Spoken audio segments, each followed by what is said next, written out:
Hi everyone, it's Janice from Le Bruit de Fleur. Long time no talk, but I am back on YouTube to share a few of the projects that I've been working on over the summer. And the first one is for my Bend the Rules Beginner Sewing Machine course, which was a week-long summer camp that I just finished up with a bunch of middle school aged children. So I'm going to show you a few of those patterns that we worked on together. Here are the fabrics that I used. I had this old book print in my collection from Studio K.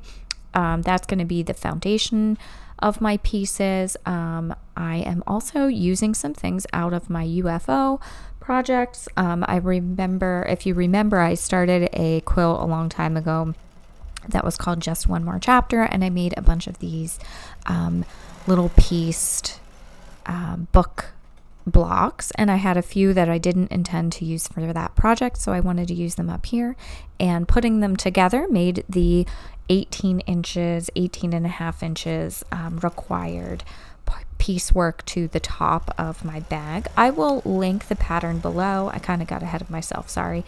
It's called the One Seam Book Pocket Pillow by Amber Gadjihar of cozycoastalcrafter.blog, and I will link it below for you. It's really simple, and I chose to go with this one just because it would show the girls a few simple seams. They did not do all the piecework. They used 18 and a half inch panels, and the other panels are 18 and a half by 20 inches for the pocket back.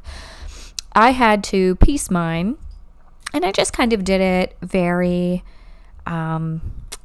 casually. So again, I'm doing that where I did a little math, and I realized I was going to be short a few inches on each side. So I just found some scraps that were a pretty neutral color, and then I went ahead and just added them on and then trimmed everything so it would be sort of centered.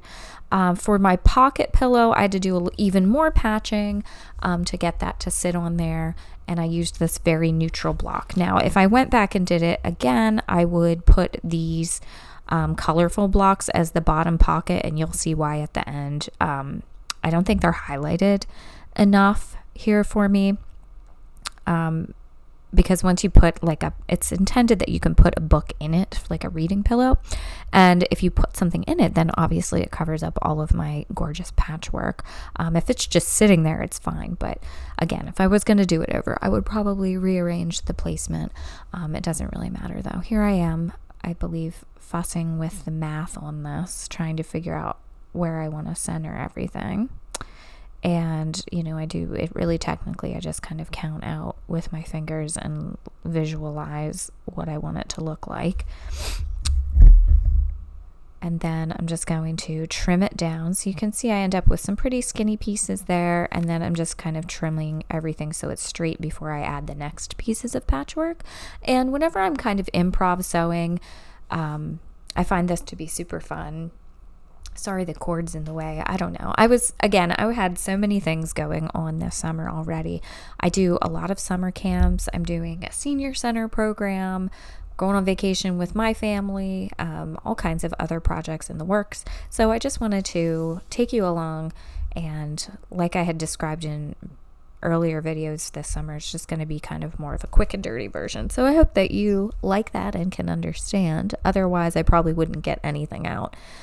Here I am cutting down this very neutral plaid that I had left over from another project, and that's going to be the top and bottom and allow me to center my books in the middle. But then I'm going to put this together, and then I'm going to realize, oh no, that was a mistake. They actually have to be more toward the top, so I have to rip it apart and readjust that. And I can't remember if I showed myself doing that or not, but here I am just using some of that same plaid to pull in and add to my pocket piece until I get a big long strip that is the correct length. And you can see I'm very,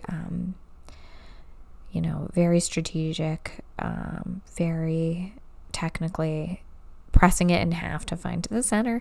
Whenever I'm just doing these improv, I just roll with it, and they usually turn out really nice. So I think sometimes there's a case to be made for not overthinking it. I suppose you could argue with me on that, but don't.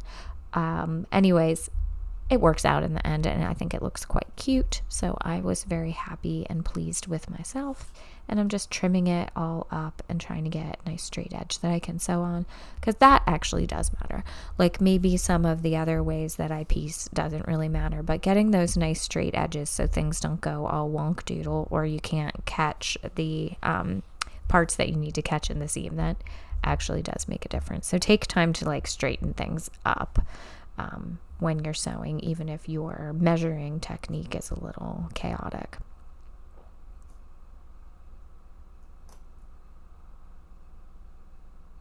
I literally don't know what I'm doing here.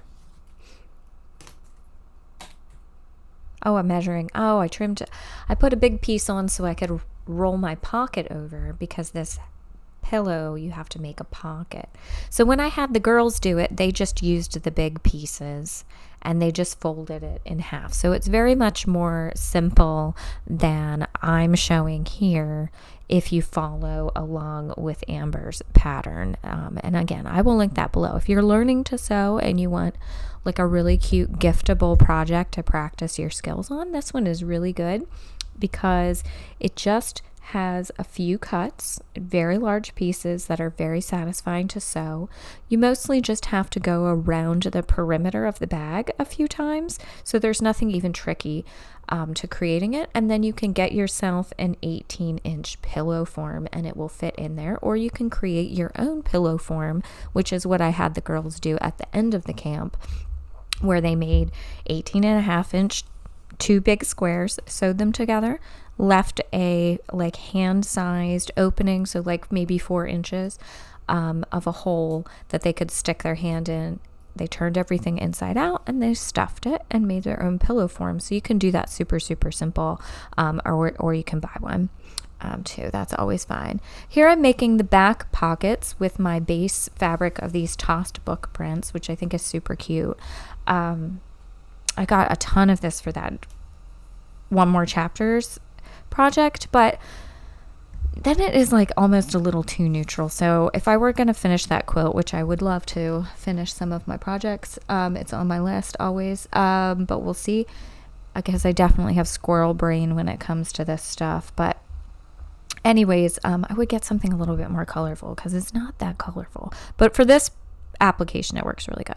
Okay, so then you fold these long pieces, the 18.5 by 20 inch rectangles. You just fold them in half to finish them, and you want wrong sides together because these are going to overlap and make your pieces. Now, if I were going to do this again, I would not waste my really beautiful fabric inside because you don't even see that inside piece. So I would probably do a 10.5 by 18.5 and then sew them together and do something very plain, like a very basic muslin on the back to create the pocket. Here I'm just top stitching along the top to hold that fold in place, and I just think it looks really clean when you do that. So you don't have to do that if you don't want to, but I do recommend it because that's the difference there when you're like finishing things. That makes it look more finished if you have that top seam on it. And I also did that, or I'm about to do that to my little pillow here, and it was short. So what I end up having to do is piece that little tiny extra bit too. So I will add a little extra piece to the bottom of that guy to finish it off. And again, like I said, I'm just like lining the other piece up because you're going to create those 18.5 by 20 inch rectangles, and you're going to make a few of them so that you can have the pockets on your pillow, both the front pocket where you would stick the book and then the two back pockets which make the envelope closure for your bag. Oh, also I would like to note, and I did write some notes on this whenever I was doing it, I like the pockets to overlap more than she has it, so I would actually even do like a half yard length, so 18.5 by like the width of fabric cut in half, so like 22 or 23, whatever it would end up being when you divide 45 or 44 in half, and have it be a little bit more of an overlap back there. You would still only need like that half yard cut, but I just wouldn't trim it down as much. Like, why throw away those 2 extra inches when they could overlap on your back and make it a little more secure? All right, so since I had these pocket, on my pocket, since I had the little book, I decided to put my tag as sort of like a book plate cover, like the title cover plate.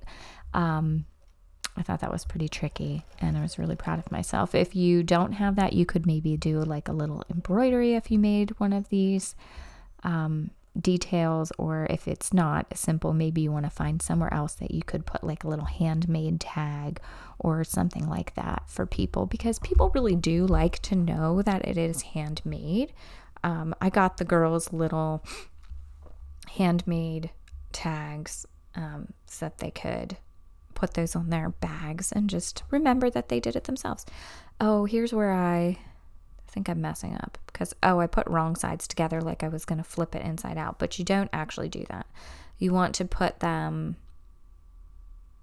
with all of the right sides up so that the pocket detail shows. We're not going to turn this inside out. I don't really remember why I thought that was the way that it would go, but yeah, so this is wrong because all my detail you can't see, and I'm pretty sure I have to like rip it apart. But anyways, you lay them up and then you baste stitch around the outside of the pocket to the front panel piece, and all of that's in the directions, so you can just I'll skip through this part now.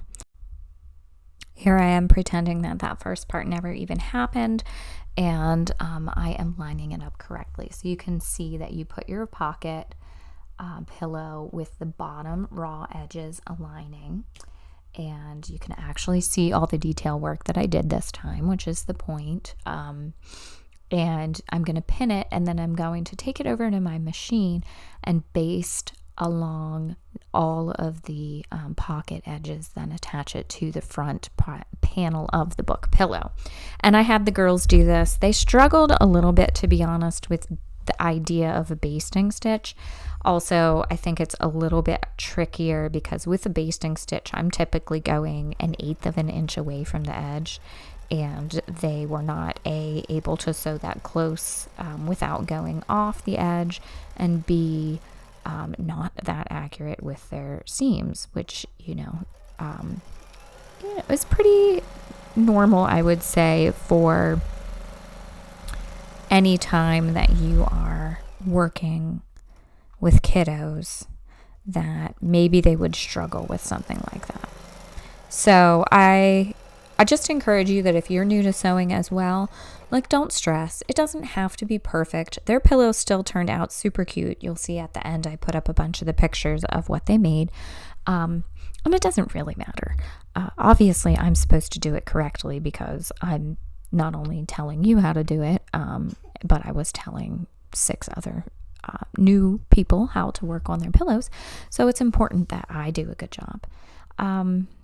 Yeah, and then I'm just kind of squaring everything up. Again, that is important, especially as you go to put a bunch of layers together. Squaring everything up is pretty important.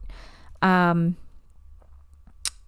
I think I'm just making sure, it was the right height then after all of this. So I had to cut a bunch off at the top, but that's fine. That works good. And then you take your little envelope back pieces and you're lining them up the same as you did with the pocket. See how it doesn't overlap very much? I would use the full width of the fabric there and have it overlap more if I were going to do this again. Then I like to use pins, or I like to use clips instead of pins. The girls struggled with the clips because you have to stop and pull them out all the time. If you use pins, you can set your pins back a little bit further, and then you don't have to watch your fingers and stop and pull pins out and make sure your needle's down and, a bunch of fussy other steps. So they used pins, and that worked just fine, and you can do that as well. I do like to backstitch where I know the pocket openings or the envelope openings are going to be. That way you are making sure that as people use the pockets and they pull on that seam, that it's not going to rip out. So do take the time to backstitch there. But the rest of it, I just did a 1/4 inch seam the whole way down. Maybe it was slightly wide, or maybe I did like about 3/8. So no, I didn't, because you have to keep it at the 1/4 inch or you would eat up all your seam allowance. So anyways, seam allowance is important. That's another thing to remember when you're sewing, because it will adjust the opening size and then what it's supposed to fit. Although with a pillow, you have a little wiggle room because you can just smash it in there, it's squishy. Anyway, this is really cool at the end. So, all the right sides are together here. You just can't tell because, again, we're like wasting the print by folding it over, which is nice in a way, but I would put muslin back there because I hate wasting things. Oh yeah, then notch the corners. So cut those little corners off so it's easier to poke out the ends and they look a little bit better. And here we are, all finished. I love it. Mine's so cute. See how I would rather have the 3 books on the pocket and the single book maybe off to one side on the top if I were to do it over, but I'm not going to do it over. Also, you could line that back since I did all that piecing with an extra bit of muslin, but that was not part of the pattern. And if you used a single piece of fabric, that wouldn't be necessary either. Here's how it works. You can tuck your little book in there. We just finished vacationing at a bunch of national parks, so we have a little fun journal about that, and it is living its best life in my son's library nook in his bedroom. There's the envelope closure. Again, I'd have it so it overlaps a little bit more. I don't like that gappiness, but it's not the end of the world. And I think it is adorable. It turned out really cute. And I used up 4 blocks that previously didn't have a home. And I made a really cute example for my students. So if you're interested in more content like this, I encourage you to like and subscribe. You can also sign up for my newsletter and follow along on my blog, libertyfleurs.com. I will be sharing more beginning sewing patterns here that I've created for my students. You can see them working on their creations. They all got to select fabric that they wanted to work with. I had some in my bins that I collect for students, and then they were able to also bring in some fabric from home if they wanted to use it. And everybody did a super great job. You can see we even made these book pocket pillows in the library. So that was super fun, and they had a great week. Thank you so much for joining me today, friends. I hope you found some inspiration. Have a great day.